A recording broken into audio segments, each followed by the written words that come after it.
आइए जीवन से जुड़ी कुछ बातें करते हैं। जीवन और मृत्यु परमात्मा के हाथ में है। जीवन और मृत्यु परमात्मा के हाथ में है। जीव को स्वयं न तो जन्म चुनने का अधिकार है और न ही मृत्यु प्राप्त करने का अधिकार है। जीवन जीने के बाद जब जीव मृत्यु में प्रवेश करता है तो उस अवस्था में उसे फिर जन्म लेने के लिए हजारों लाखों वर्षों तक प्रतिज्ञा करनी पड़ती है। लेकिन जो सिद्ध पुरुष परमात्मा त्वचा में लीन हो जाता है उसे पूर्ण गर्भ चुनने का अधिकार रहता है। ये स्वेच्छा से गर्भ चुन सकता है, लेकिन अन्य जीव वैसा नहीं कर सकते हैं। जीव केवल जी सकता है, जीवन पर उसका कोई अधिकार नहीं होता। जब मृत्यु का काल आता है तो परमात्मा उसे अपने हाथों मृत्यु नहीं देता। ये जीव को स्वयं ऐसी प्रेरणा दे देता है कि वह स्वयं अपने आचरण से, अपने व्यवहार से जीवन को नष्ट कर देता है।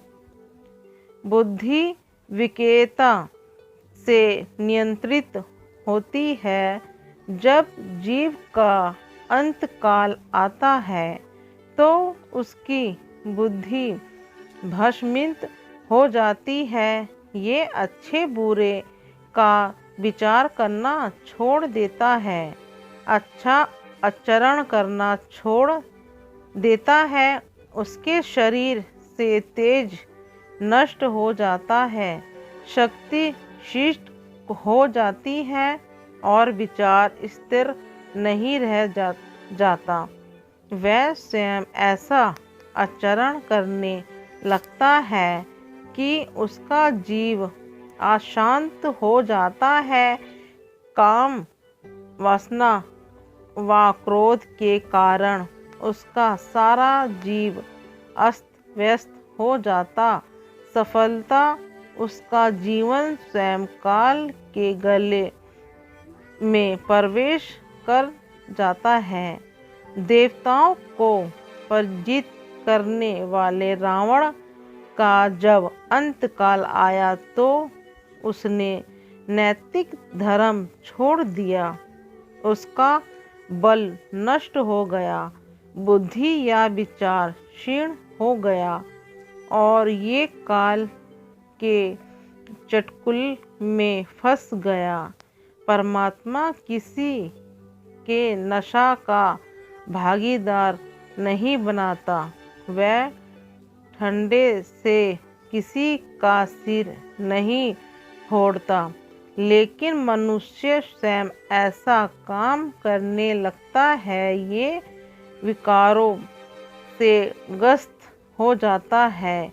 यदि मनुष्य निर्मल मन से परमात्मा को स्वयं को समर्पित कर दे तो बात बनते देर नहीं लगती। श्री राम ने तो स्वयं कहा है कि मेरे लिए सबसे प्रिय वही भक्त है जो छल छिद्र और कपट से दूर है।